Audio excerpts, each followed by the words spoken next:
አዲስ 1879 ይህ የአዲስ 1879 የታሪክ ማስታወሻ ነው። ግንቦት 8 ቀን 981 ዓመተ ምህረት የተወሰኑ ጄኔራል መኮንኖች የኮሎኔል መንግሥቱ ኃይለ ማርያምን ካቢኔ ለመገልበጥ ሞክረው ሳይሳካላቸው መቅረቱ ይታወቃል። ይህ ብዙ ጥናት ይጎለው ነበር የተባለው ግልበጣ ሀገር በውድ ያስተማረቻቸው ጄኔራሎች በሞት እንዲቀጡ አስችለዋል። ለሀገር ውድቀትም ትልቁን አስተዋጽኦ እንዳበረከተ ይነገራል። እንዲህ አይነቱ እንቅስቃሴ በሚስጥር የሚከናወን ተግባር ነው። ለመሆኑ የግንቦት 8 ቀን 981 ዓመተ ምህረት የመፈንቅለ መንግሥት ሙከራ ወይም ደግሞ ኮሎኔል መንግሥቱ ኃይለ ማርያምን በወጡበት ለማስቀረት የታቀደው ሴራ ለምንና እንዴት ከሸፈ? እንዴትና በምን ሁኔታ ጉዳዩ ሊጀመር ቻለ? ለሚለው እነሆ በክፍል 4 ታሪኩን ነውን ከነበር እያጣቀስን እንመለከታለን። አብራችሁን ቆዩ። በክፍል 3 ዝግጅታችን ለመፈንቅለ መንግሥቱ መንስኤ የሆኑት ምክንያት በዋነኛነት ጦሩ የመሸነፉ ምክንያት ነበር። በዚህም የተነሳ በደርግ ውስጥ ከፍተኛ መነቃነቅ ተፈጠረ።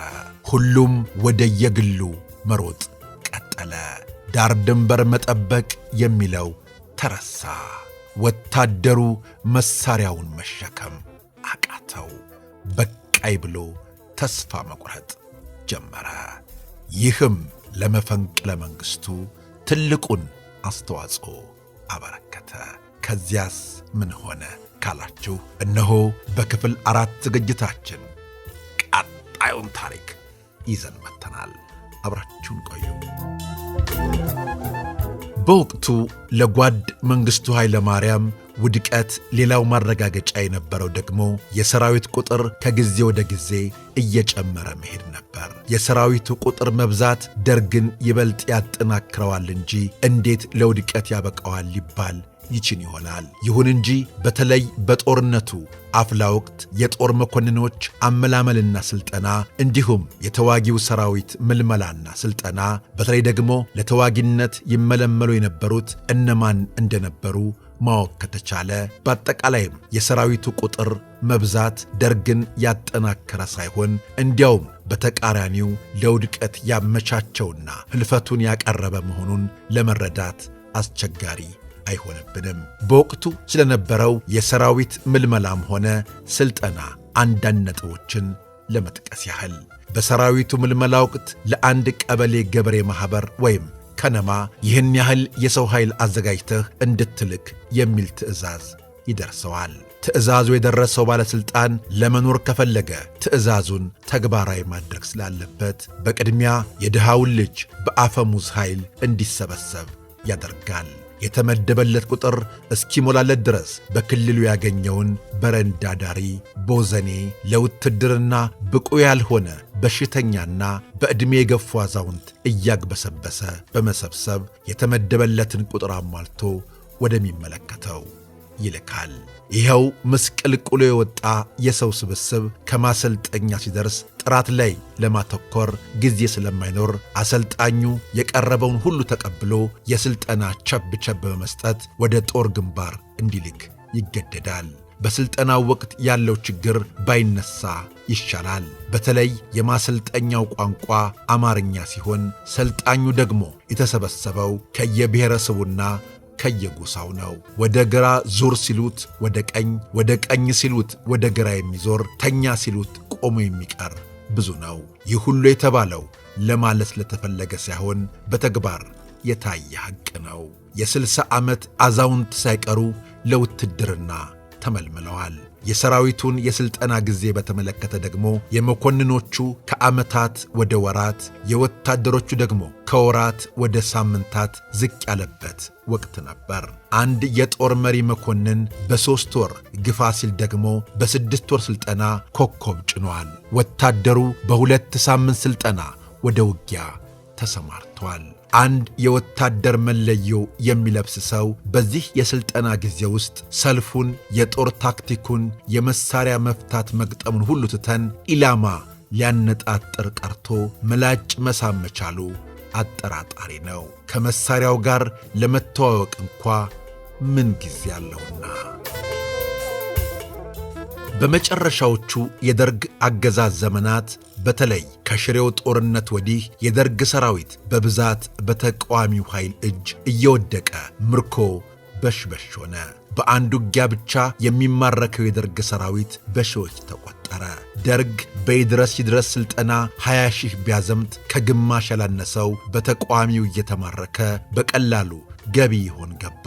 ለተቃዋሚው እጁን መስጠቱ ሳያንስ የሚገርመው ደግሞ ተቃዋሚው ምርኮኛውን መልቀቅ ሥራዬ ብሎ መያያዙ ነው።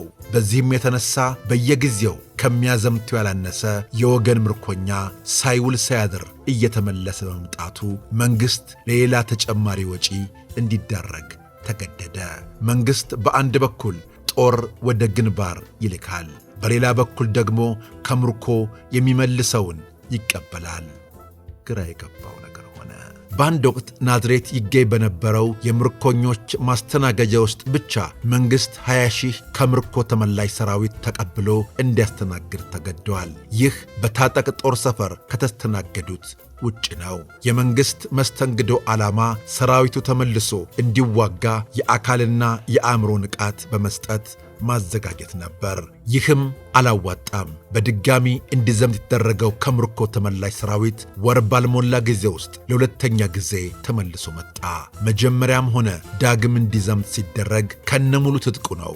ሁለቱንም ጊዜ ተመልሶ ሲመጣ ግን ሌላው ቀርቶ ጨርቁ ከላዩ ላይ የለም። ሌላውን ሳይጨምር ያስረከበውን የነፍስ ወከፍ መሳሪያ መጠን ለማወቅ ካስፈለገ ቁጥሩን በ2 ማባዛት ብቻ ነው።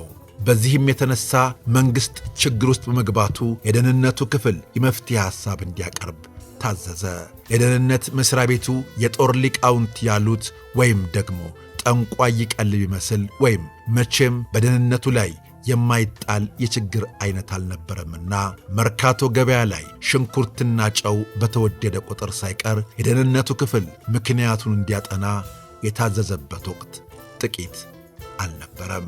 የፈረደበት የደህንነት መሥሪያ ቤት ጉዳዩን የሚያጠና አንድ ኮሚቴ እንዲቋቋም አደረገ። የጥናቱ ዋነኛ ዓላማ ከምርኮ የሚመለሰው ሰራዊት ዳግም እንዲዘምት ይደረግ ወይንስ አይደረግ በሚለው ላይ ያተኮረ ነበር።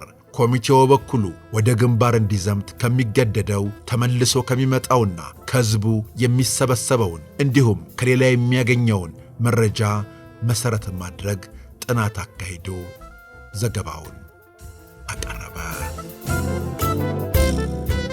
ቀርቦ የነበረው የመፍትሄ ሐሳብ 2 አማራጭ የያዘ ነበር። አንደኛው ከምርኮ የሚመለስ ሰራዊት ዳግም እንዲዘምት መደረግ የለበትም። ምክንያቱም ሰራዊቱ ለምርኮ የበቃው ጦርነት ሰልችቶት በመሆኑ ዳግም እንዲዘምት ቢደረግም ዳግም እጁን እንዲሰጥ ከማድረግ በስተቀር ውጤት አያስገኝም የሚል ሲሆን፣ ሁለተኛው አማራጭ ደግሞ ከምርኮ የሚመለሰውን ሰራዊት መንግሥት እየተቀበለ መሃል አገር እንዲቀር የሚያደርግ ከሆነ ከውጊያ ግንባር ላይ የሚገኘው ሰራዊት ከምርኮ ለተመለሰው ሰራዊት የተሰጠውን ዕድል መሻቱ ስለማይቀር ተዋጊውን ሰራዊት ለተቃዋሚው እጁን እንዲሰጥ የሚጋብዝ ይሆናል። ያም ሆነ ይህ መንግሥት ከሁለት አንዱ ያዋጣኛል የሚለውን በመምረጥ እርምጃ ሊወስድ ይገባዋል የሚል ነበር።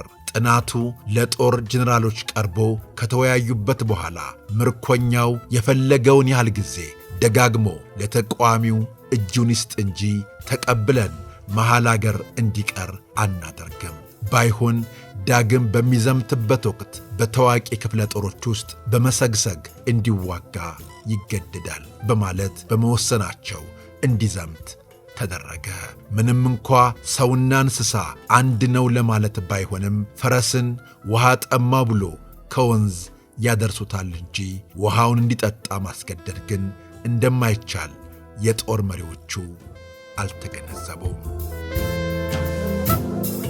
ይህ በእንዲህ እንዳለ በግንቦት ወር 981 ዓመተ ምህረት መጀመሪያ ላይ ፕሬዝደንት መንግሥቱ ኃይለ ማርያም በምሥራቅ ጀርመን ይፋዊ የሥራ ጉብኝት እንደሚያደርጉ በይፋ ታወቀ።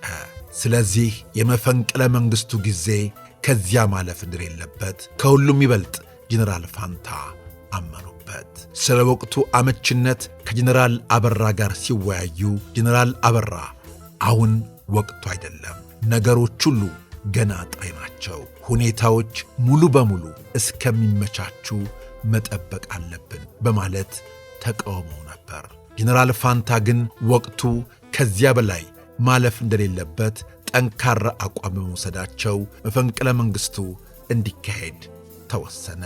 በዚሁ መሠረት ሚያዝያ 27 ቀን 981 ዓመተ ምህረት ምሽት ላይ ጀነራል መረር ንጉሴ፣ ጀነራል ፋንታ በላይ፣ ጀነራል አበራ አበበና ጀነራል ሰለሞን በጋሻው አዲስ አበባ ሂልተን ሆቴል ውስጥ ተገናኝተው ሻይ ቡና ካሉ በኋላ በጀነራል ሰለሞን መኪና ውስጥ ሆነው እየተዘዋወሩ በጉዳዩ ላይ በሰፊው ተወያዩበት። በዚህም ወቅት አሁንም ከጀነራል አበራ በስተቀር ሁሉም ስለተስማሙ ሴራው በምን መልኩ ተግባራዊ መሆን እንዳለበት በአንዳንድ ወሳኝ ነጥቦች ላይ ተወያይተው ለግንቦት 5 ቀን 981 ዓመተ ምህረት በጀነራል መርዕድ ቢሮ ውስጥ ለመገናኘት ተቀጣጥረው ተለያዩ። ቀኑ ደረሰ። መፈንቅለ መንግሥቱ እውን የሚሆንበት ቀን መጣ። ያ ቀን እስኪደርስ ምን አይነት ሴራዎች ተከናወኑ? ምን ተፈጸመ? ምን ተደረገ ካላችሁ በክፍል 5 ዝግጅታችን ታሪኩን ይዘን እንመጣለን። አብራችሁን ቆዩ። አዲስ 1879